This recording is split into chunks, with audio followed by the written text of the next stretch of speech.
ડિંડોલી વિસ્તારમાં રૂપિયાની લેતી દેતી મામલે મિત્રની હત્યા કરનાર હત્યારાઓને પોલીસે ઝડપી પાડ્યા હતા.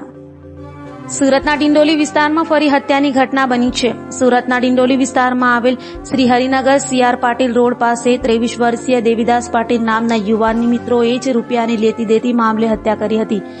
બાળા અને ચીના નામના યુવાનોએ હત્યા કરી હોવાનો મૃતકના પરિવારજનોએ આરોપ લગાવતા પોલીસે તાત્કાલિક ગુનો નોંધી તપાસ હાથ ધરી હતી અને ડિંડોલી પોલીસે હત્યારાઓ એવા અવિનાશ ઠાકરે, ચેતન માળી, આશુતોષ પાટીલ તથા બાળા પાટીલની અટકાયત કરી વધુ તપાસ હાથ ધરી છે.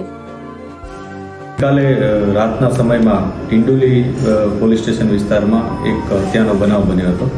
આ હત્યાના બનાવમાં હકીકત એ મુજબ હતી કે ડિંડોલી પોલીસ સ્ટેશન વિસ્તારમાં આવેલું શ્રીનગર સોસાયટીમાં એક એરિયા આવ્યો છે જ્યાં બંધ શાકભાજી માર્કેટ છે. ત્યાં કને એક વ્યક્તિ કે જેનું નામ દેવીદાસ પાટીલ છે, એને અગાઉની અદાવતવાળા એની સામેના 4 લોકોએ એની હત્યા નિપજાવી હતી. આ હત્યા નિપજાવવામાં એ લોકોએ તલવાર અને ચપ્પુ વડે હુમલો કરી અને એના ઉપર ઘાતક પ્રહાર કર્યા હતા.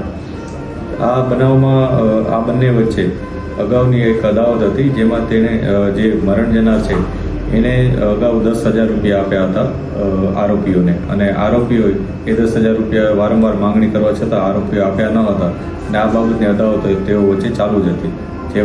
જે બાબતને લઈને ગઈકાલે આ ઘટનાને અંજામ મળ્યો છે. જે આરોપીઓ છે તેમાંથી 4 આરોપીઓની પોલીસે રાઉન્ડ અપ કરી અને અત્યારે ધરપકડ કરવાની તજવીજ ચાલુ કરેલ છે.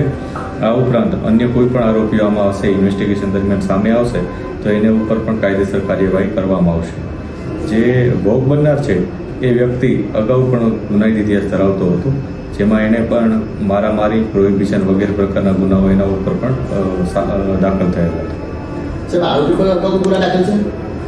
આરોપીઓ પણ જે છે એમાંથી 2 આરોપીઓ ઉપર અગાઉ મારામારી, પ્રોહિબિશન એ પ્રકારના ગુનાઓ હતા.